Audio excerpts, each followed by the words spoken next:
All right, this is The Lightning Thief by Rick Riordan. Chapter 1. I accidentally vaporized my pre-algebra teacher. Look, I don't want to be a half-blood. If you're reading this because you think you might be one, my advice is close this book right now. Believe whatever lie your mom or dad told you about your birth and try to lead a normal life. Being a half blood is dangerous. It's scary. Most of the time, it gets you killed in painful, nasty ways.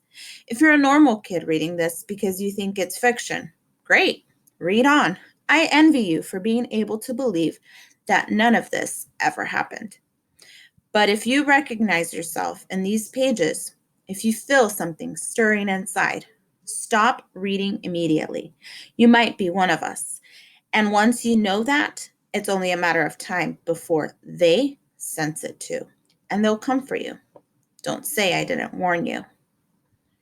My name is Percy Jackson. I'm 12 years old. Until a few months ago, I was a boarding student at Yancey Academy, a private school for troubled kids in upstate New York. Am I a troubled kid?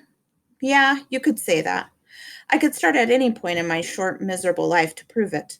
But things really started going bad last May when our sixth grade class took a field trip to Manhattan. 28 mental case kids and two teachers on a yellow school bus heading to the Metropolitan Museum of Art to look at ancient Greek and Roman stuff. I know, it sounds like torture. Most Yancey field trips were. But Mr. Bruner, our Latin teacher, was leading this trip, so I had hopes. Mr. Bruner was this middle-aged guy in a motorized wheelchair. He had thinning hair and a scruffy beard and a frayed tweed jacket, which always smelled like coffee. You wouldn't think he'd be cool, but he told stories and jokes and let us play games in class. He also had this awesome collection of Roman armor and weapons, so he was the only teacher whose class didn't put me to sleep. I hoped the trip would be okay. At least I hoped for once I wouldn't get in trouble. Boy, was I wrong. See, bad things happen to me on field trips. Like at my fifth grade school, when we went to the Saratoga battlefield, I had this accident with the Revolutionary War cannon. I wasn't aiming for the school bus, but of course, I got expelled anyway. And before that, at my fourth grade school, when we took a behind the scenes tour of the Marine World Shark Pool, I sort of hit the wrong lever on the catwalk and our class took an unplanned swim. And the time before that, well, you get the idea. This trip, I was determined to be good. All the way into the city, I put up with Nancy Bobofit, the freckly, red-headed, kleptomaniac girl, hitting my best friend Grover in the back of the head with chunks of peanut butter and ketchup sandwich. Grover was an easy target. He was scrawny, he cried when he got frustrated. He must have been held back several grades because he was the only sixth grader with acne and the start of a wispy beard on his chin. On top of all that, he was crippled. He had a note excusing him from PE for the rest of his life because he had some kind of muscular disease in his legs. He walked funny, like every step hurt him. But don't let that fool you. You should have seen him run when it was enchilada day in the cafeteria.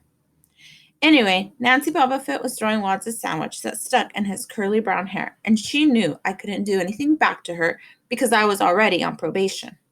The headmaster had threatened me with death by in-school suspension if anything bad, embarrassing, or even mildly entertaining happened on this trip. I'm going to kill her, I mumbled. Grover tried to calm me down. It's okay. I like peanut butter. He dodged another piece of Nancy's lunch. That's it. I started to get up, but Grover pulled me back to my seat. You're already on probation, he reminded me. You know who'll get blamed if anything happens. Looking back on it, I wish I'd decked Nancy Bobofit right then and there.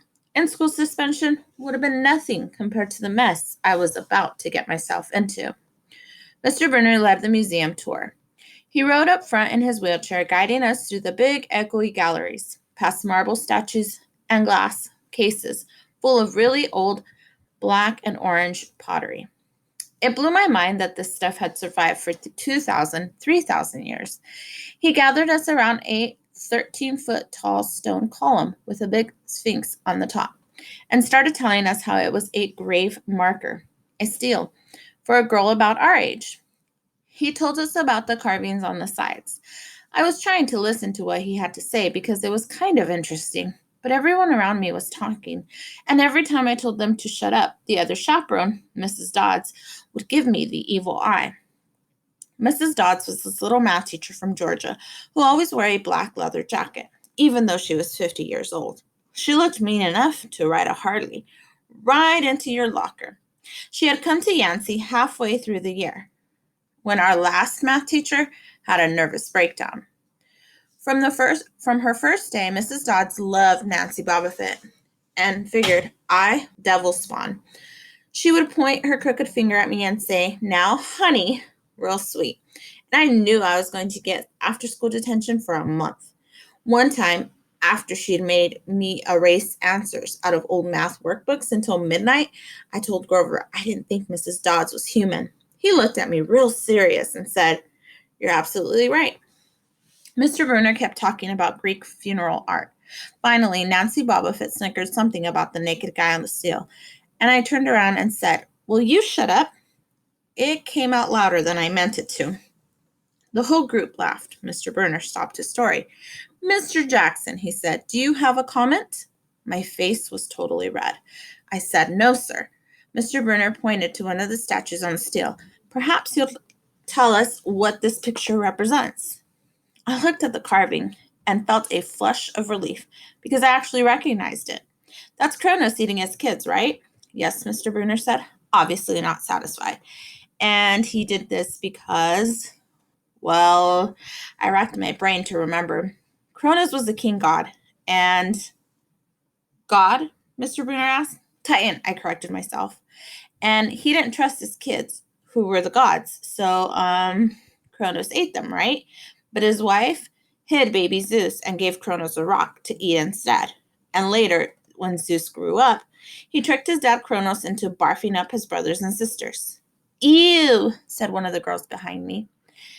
"And so there was this big fight between the gods and the Titans," I continued, "and the gods won." Some snickers from the group. Behind me, Nancy Bobbitt mumbled to a friend, "Like we're going to use this in real life. Like it's going to say on our job applications, please explain why Kronos ate his kids." "And why, Mr. Jackson?" Bruner said. To paraphrase Mrs. Bobbitt's excellent question, does this matter in real life? Busted. "Shut up," Nancy hissed, her face even brighter red than her hair. At least Nancy got packed, too. Mr. Bruner was the only one who ever caught her saying anything wrong. He had radar ears. I thought about his question and shrugged. "I don't know, sir." "I see." Mr. Bruner looked disappointed. "Well, half credit, Mr. Jackson. Zeus did indeed feed Kronos a mixture of mustard and wine, which made him disgorge his other 5 children, who, of course, being immortal gods, had been living and growing up completely undigested in the Titan's stomach. The gods defeated their father, sliced him to pieces with his own scythe, and scattered his remains in Tartarus, the darkest part of the underworld. On that happy note, it's time for lunch. Mrs. Dodds, would you lead us back outside?" The class drifted off, the girls holding their stomachs, the guys pushing each other around and acting like doofuses. Grover and I were about to follow when Mr. Bruner said, "Mr. Jackson." I knew that was coming. I told Grover to keep going. Then I turned to Mr. Bruner. "Sir?" Mr. Bruner had this look that wouldn't let you go. Intense brown eyes that could have been 1,000 years old and had seen everything. "You must learn the answer to my question," Mr. Bruner told me. "About the Titans?" "About real life, about how your studies apply to it." "Oh. What you learn from me," he said, "is vitally important. I expect you to treat it as such. I will accept only the best from you, Percy Jackson." I wanted to get angry. This guy pushed me so hard. I mean, sure, it was kind of cool on tournament days when he dressed up in a suit of Roman armor and shouted, "What ho!" and challenged us, sword point against chalk, to run to the board and name every Greek and Roman person who had ever lived, and their mother and what god they worshipped. But Mr. Bruner expected me to be as good as everybody else, despite the fact that I have dyslexia and attention deficit disorder. And I never made above a C minus in my life. No, he didn't expect me to be as good. He expected me to be better, and I just couldn't learn all those names and facts, much less spell them correctly. I mumbled something about trying harder, while Mr. Brunner took one long, sad look at the steel, like he'd been at this girl's funeral. He told me to go outside and eat my lunch. The class gathered on the front steps of the museum, where we could watch the foot traffic along Fifth Avenue. Overhead, a huge storm was brewing, with clouds blacker than I'd ever seen over the city. I figured maybe it was global warming or something because the weather all across New York State had been weird since Christmas. We'd have massive snowstorms, flooding, wildfires from lightning strikes. I wouldn't have been surprised if this was a hurricane blowing in. Nobody else seemed to notice. Some of the guys were pelleting pigeons with Lunchable crackers. Nancy Bobbitt was trying to pickpocket something from a lady's purse. And of course, Mrs. Dodds wasn't seeing a thing. Grover and I sat on the edge of the fountain away from the others. We thought that maybe if we did that, everyone wouldn't know we were from that school. The school for loser freaks who couldn't make it elsewhere. Detention? Grover asked. Nah, I said, not from Brunner. I just wish he'd lay off me sometimes. I mean, I'm not a genius. Grover didn't say anything for a while. Then, when I thought he was going to give me some deep philosophical comment to make me feel better, he said, Can I have your apple? I didn't have much of an appetite, so I let him take it. I watched the stream of cabs going down Fifth Avenue and thought about my mom's apartment, only a little ways uptown from where we sat. I hadn't seen her since Christmas. I wanted so bad to jump in a taxi and head home. She'd hug me and be glad to see me, but she'd be disappointed too. She'd send me right back to Yancey, remind me that I had to try harder. Even if this was my sixth school in 6 years, I was probably going to get kicked out again. I wouldn't be able to stand that sad look she'd give me. Mr. Brunner parked his wheelchair at the base of the handicap ramp. He ate celery while he read a paperback novel. A red umbrella stuck up from the back of his chair, making it look like a motorized cafe. I was about to unwrap my sandwich when Nancy Bobbitt appeared in front of me with her ugly friends. I guess she'd gotten tired of trying to steal from the tourists and dumped her half-eaten lunch in Grover's lap. Oops, she grinned at me with her crooked teeth. Her freckles were orange, as if somebody had spray painted her face with liquid Cheetos. I tried to stay cool. The school counselor had told me a million times, count to 10, get control of your temper, but I was so mad my mind went blank. A wave roared in my eyes. I don't remember touching her, but the next thing I knew, Nancy was sitting on her butt in the fountain, screaming. Percy pushed me. Mrs. Dodds materialized next to us. Some of the kids were whispering, Did you see the water? Like it grabbed her. I didn't know what they were talking about. All I knew is I was in trouble again. As soon as Mrs. Dodds was sure poor little Nancy was okay, promising to get her a new shirt at the museum gift shop, etc., Mrs. Dodds turned to me. There was a triumphant fire in her eyes, as if I'd done something she'd been waiting for all semester. Now, honey. I know, I grumbled. A month erasing workbooks. That wasn't the right thing to say. Come with me, Mrs. Dodds said. Wait, Grover yelped. It was me. I pushed her. I stared at him, stunned. I couldn't believe he was trying to cover for me. Mrs. Dodds scared Grover to death. She glared at him so hard, his whiskery chin trembled. I don't think so, Mr. Underwood, she said, but you will stay here. Grover looked at me desperately. It's okay, man, I told him. Thanks for trying. Honey, Mrs. Dodds barked at me. Now. Nancy Bobbitt smirked. I gave her my deluxe I'll kill you later stare. Then I turned to face Mrs. Dodds, but she wasn't there. She was standing at the museum entrance, way at the top of the steps, gesturing impatiently at me to come on. How'd she get there so fast? I have moments like that a lot when my brain falls asleep or something, and the next thing I know, I've missed something, as if a puzzle piece fell out of the universe and left me staring at the blank piece behind it. The school counselor told me this was part of the ADHD, with my brain misinterpreting things. I wasn't so sure. I went after Mrs. Dodds. Halfway up the steps, I glanced back at Grover.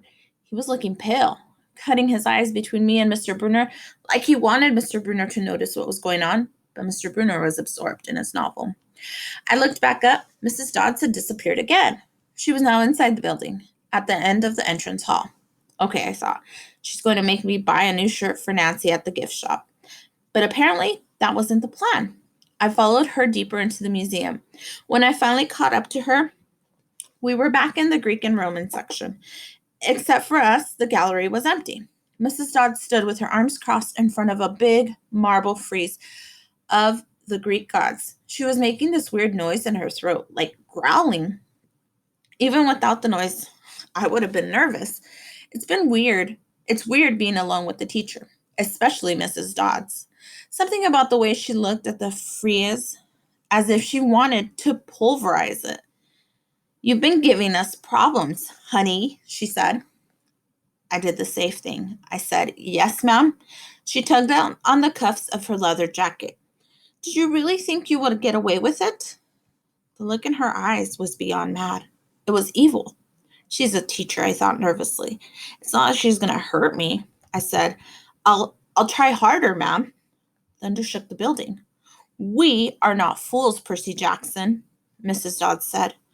It was only a matter of time before we found you out. Confess, and you will suffer less pain. I didn't know what she was talking about. All I could think of was that the teachers must have found the illegal stash of candy I'd been selling out of my dorm room. Or maybe they'd realized I got my essay on Tom Sawyer from the internet without even reading the book, and now they were going to take away my grade. Or worse, they were going to make me read the book. Well, she demanded. Ma'am, your time is up, she hissed. Then the weirdest thing happened. Her eyes began to glow like barbecue coals. Her fingers stretched, turning into talons. Her jacket melted into large, leathery wings. She wasn't human. She was a shriveled hag with bat wings and claws and a mouthful of yellow fangs. She was about to slice me to ribbons. Then things got even stranger. Mr. Brunner, who had been out in front of the museum a minute before, wheeled his chair into the doorway of the gallery, holding a pen in his hand. What ho, Percy, he shouted, and tossed the pen through the air. Mrs. Dodge lunged at me. With the yelp, I dodged and felt the talons slash the air next to my ear. I snatched the ballpoint pen out of the air, but when it hit my hand, it wasn't a pen anymore. It was a sword. Mr. Brunner's bronze sword, which he always used on a tournament day. Mrs. Dodds spun toward me with a murderous look in her eyes. My knees were jelly, my hands were shaking so bad I almost dropped the sword. She gnarled, Die, honey, and she flew straight at me. Absolute terror ran through my body. I did the only thing that came naturally. I swung the sword. The metal blade hit her shoulder and passed clean through her body as if she were made of water. Hiss. Mrs. Dawes was a sandcastle in a power fan. She exploded into yellow powder, vaporized on the spot, leaving nothing but the smell of sulfur and a dying screech and a chill of evil in the air, as if those two glowing red eyes were still watching me. I was alone. There was a ballpoint pen in my hand. Mr. Brunner wasn't there. Nobody was there but me. My hands were still trembling. My lunch must have been contaminated with magic mushrooms or something. Had I imagined the whole thing? I went back outside. It started to rain. Grover was sitting by the fountain, a museum map tented over his head. Nancy Bobbitt was still standing there, soaked from her swim in the fountain, grumbling to her ugly friends. When she saw me, she said, I hope Mrs. Kerr whipped your butt. I said, Who? Our teacher? Duh. I blinked. We had no teacher named Mrs. Kerr. I asked Nancy what she was talking about. She just rolled her eyes and turned away. I asked Grover where Mrs. Dodds was. He said, Who? But then he paused first and wouldn't look at me, so I thought he was messing with me. Not funny, man, I told him. This is serious. Thunder boomed overhead. I saw Mr. Brunner sitting under his red umbrella, reading his book, as if he'd never moved. I went over to him. He looked up a little distracted. That would be my...